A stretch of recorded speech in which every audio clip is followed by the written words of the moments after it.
Olá, pessoal! Como vocês estão? Espero que estejam todos bem. Tô fazendo esse vídeo para fazermos a correção juntos, né? Como a gente está acostumado, eu acho que é bem válido. É até melhor para esclarecer as dúvidas que vocês possivelmente tiveram, né, para fazer essa atividade. Então, tentem acompanhar aí da melhor maneira possível, mantenham o livro do lado de vocês, com lápis e borracha. Vocês têm a possibilidade aí de ir pausando o vídeo e conforme vão fazendo a correção. Então, a atividade de vocês do dia 23 era a leitura e análise do texto Poluição da Água, Tipos, Causas e Consequências, né, na página 42 até a 46. E depois deveriam fazer análise e interpretação desse texto, tá? Que é um artigo expositivo, né, que vocês com certeza leram para fazer a atividade. Mais interessante é que para fazer essa atividade bastava ler o texto, porque todas as respostas estavam nele. Eu até fui destacando para a gente ir fazendo aqui juntos, certo? Então, a primeira questão ali na interpretação fala o seguinte: qual é o assunto principal desse artigo expositivo? Então, o assunto fica bem evidente já no título, né? Poluição da água. Então, todo o texto, todo o artigo expositivo, ele aborda esse tema aqui, poluição da água. Eu acho que isso aí ficou bem claro, né? Porque todo o texto gira em torno desse tema, desse assunto aqui. Acredito que ficou bem claro para vocês. Na questão 2, ele pergunta, de acordo com o artigo, o que é a poluição da água? Então, ele pergunta no texto, no artigo lido, como que ele define poluição da água. Isso aqui vai vir logo ali no início do texto. Ele já inicia o texto, né, definindo o que é a poluição da água. Então, vocês simplesmente deveriam copiar o que estava escrito no texto, até porque ele pede, né, de acordo com o texto. Então, aqui, ó. A poluição da água é a contaminação dos corpos d'água por elementos físicos, químicos e biológicos, que podem ser nocivos ou prejudiciais aos organismos, às plantas e à atividade humana. Então, a definição de poluição da água, de acordo com o texto, nada mais é do que isso aqui, certo?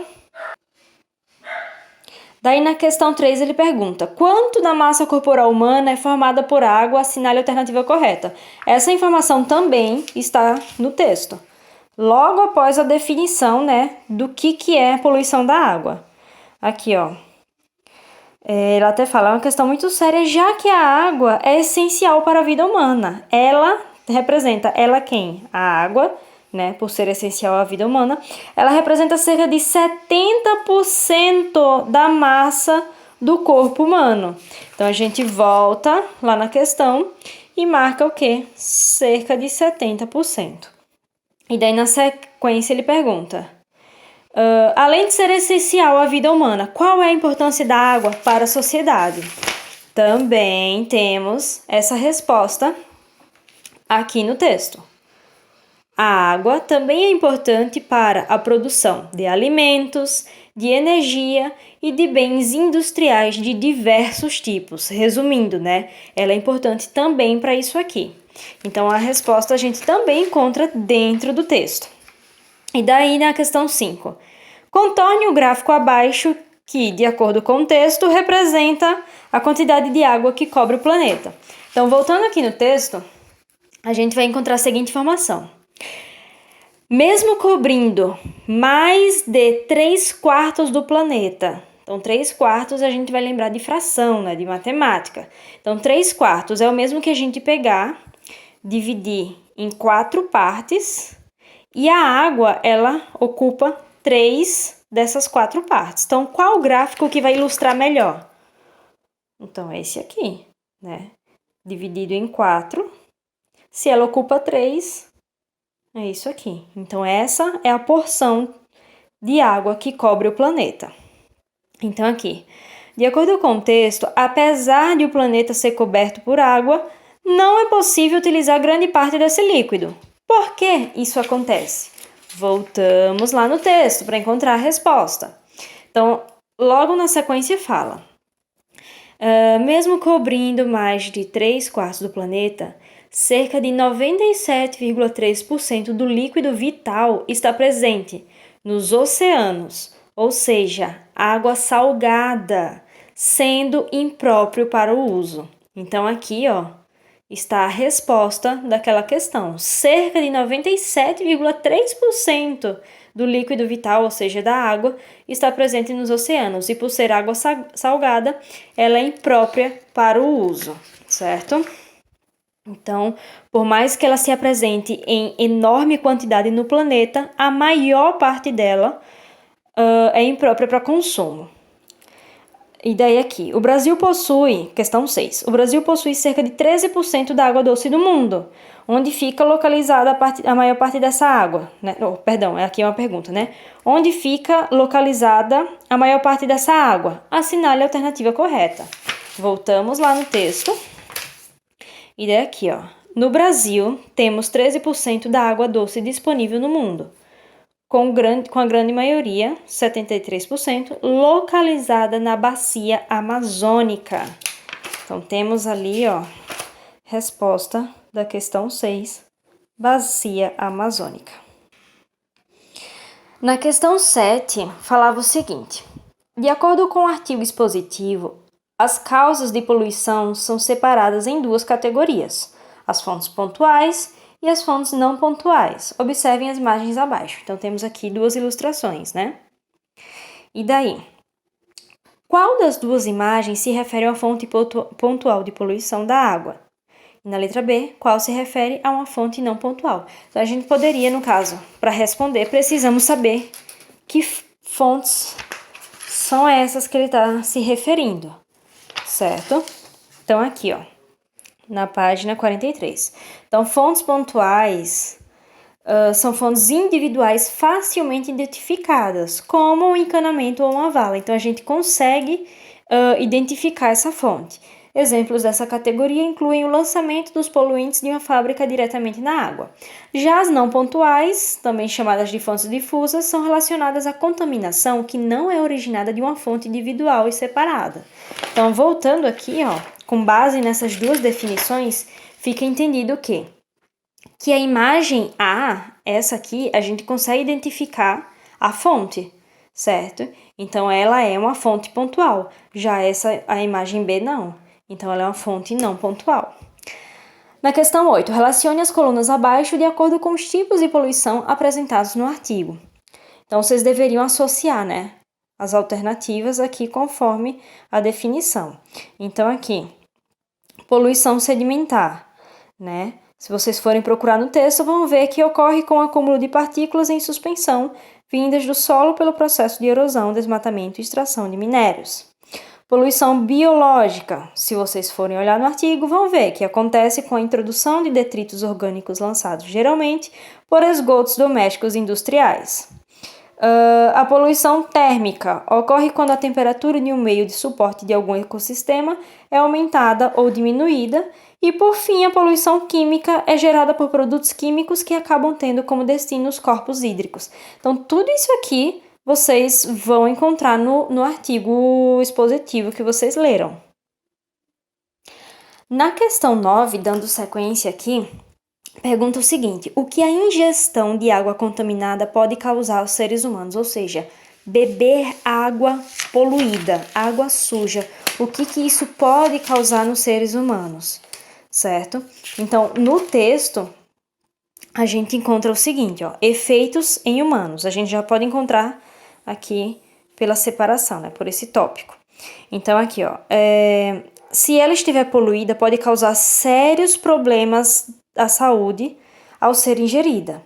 Então, podem causar doenças como febre tifoide, cólera, hepatites, disenteria e pólio. Então, resumindo aqui, obviamente, todo esse parágrafo fala dos danos, né, que são causados aos seres humanos se consumirem água poluída, mas resumindo, é isso aqui, né? Se ela estiver poluída, pode causar esses problemas em seres humanos. Na questão 10, pede para vocês lerem novamente nesse trechinho. do artigo e pergunta quais são as consequências da ocorrência excessiva de chuvas nas cidades. Então, vocês poderiam até dar uma pesquisada, né, de exemplos, porque os danos são vários, dependendo da cidade e da estrutura, mas geralmente espaços urbanos eles não estão bem estruturados para o escoamento dessas águas em elevada quantidade, o que causa vários problemas, né? Aqueles bueiros, vocês chamam, acho que de boca de lobo, não sei, ficam entupidos por causa da poluição, justamente por causa da poluição. Então, daí não tem como escoar essa água, então causa enchente, inundações, enfim, são vários os danos causados pela ocorrência excessiva de chuva. Na verdade, o problema não é a chuva em si, mas a falta de preparo, né, dessa região urbana para fenômenos como esse. A questão 11 pergunta: algumas leis foram elaboradas por determinados governos a fim de auxiliar na diminuição de poluição das águas. Letra A. A quem essas leis são destinadas? Então, ali no finalzinho do texto, diz aqui, ó, controle e tratamento. Essas leis, normalmente, ele fala, né, muitos governos possuem leis estritas e ajudam a minimizar a poluição da água, que é a afirmação que tem no início da questão. Essas leis normalmente são voltadas para indústrias, hospitais e áreas de comércio, tá? E o que essas leis fazem, que é a pergunta ali da letra B, né? De que forma essas leis tentam minimizar o problema da poluição das águas? E daí ele já responde aqui na sequência. Então, essas leis controlam como despejar, tratar e monitorar os efluentes desses locais. Na questão 12, ele pergunta: o artigo expositivo que você leu apresenta registro formal ou informal? Então, obviamente, é um artigo expositivo, traz informações inclusive comprovadas, estudadas, traz dados estatísticos. Então, por se tratar de um assunto sério, né, obviamente vai se usar uma linguagem formal, né, é o mais adequado a ser utilizado. E na questão 13, releia mais um trecho do artigo. Durante a leitura, é possível identificar diversos dados numéricos. Qual é a importância de informações como essas em um artigo expositivo?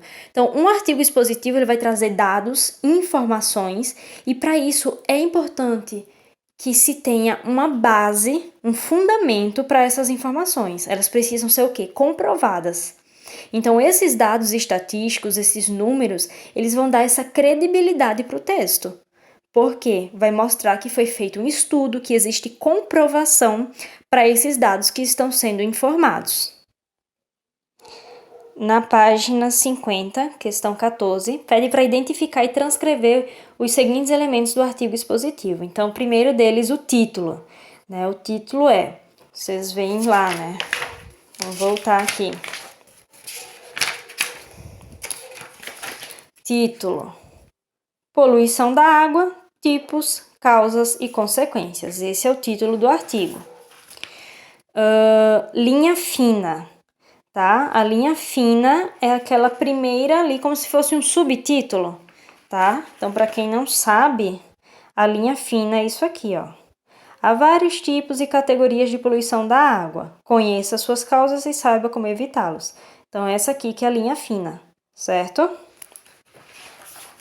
E daí ele pergunta, onde que o artigo foi publicado? A gente já consegue ver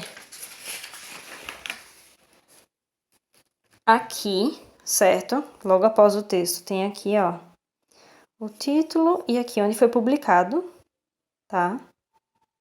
Mas vocês também conseguem ver aqui, ó, foi nesse site aqui, onde ele foi publicado.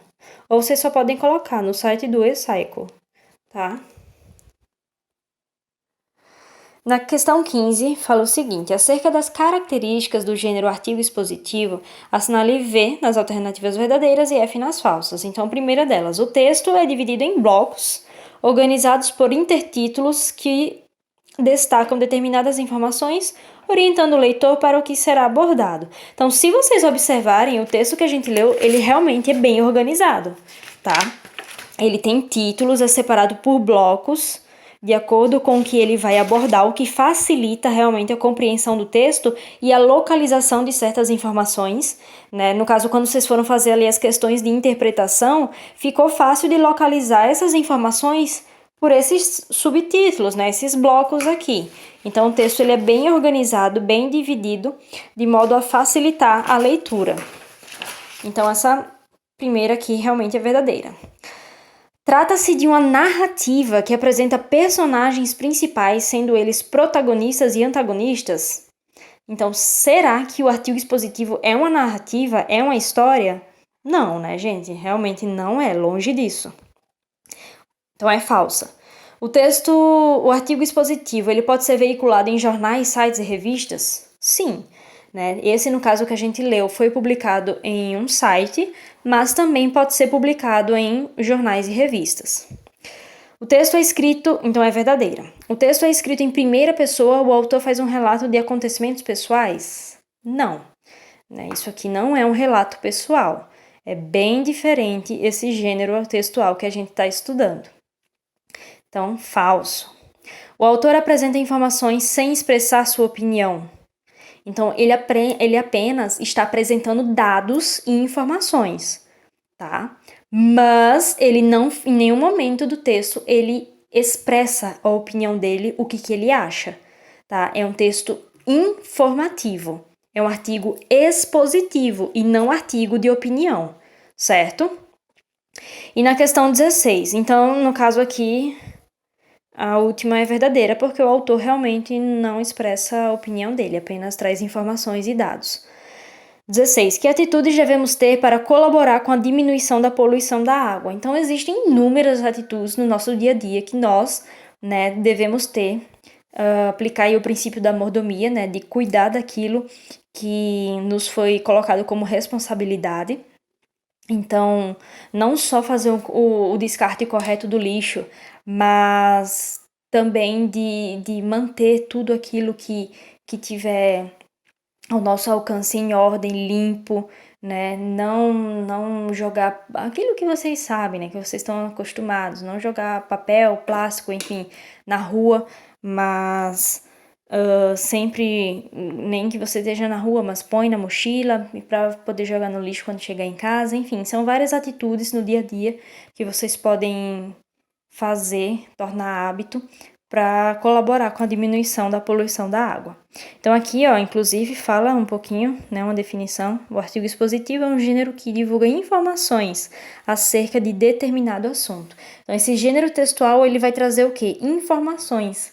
É um texto informativo que pode ser publicado em livros, revistas, jornais e sites da internet. Então, é um texto em que vai trazer dados estatísticos, números, informações acerca de um determinado assunto.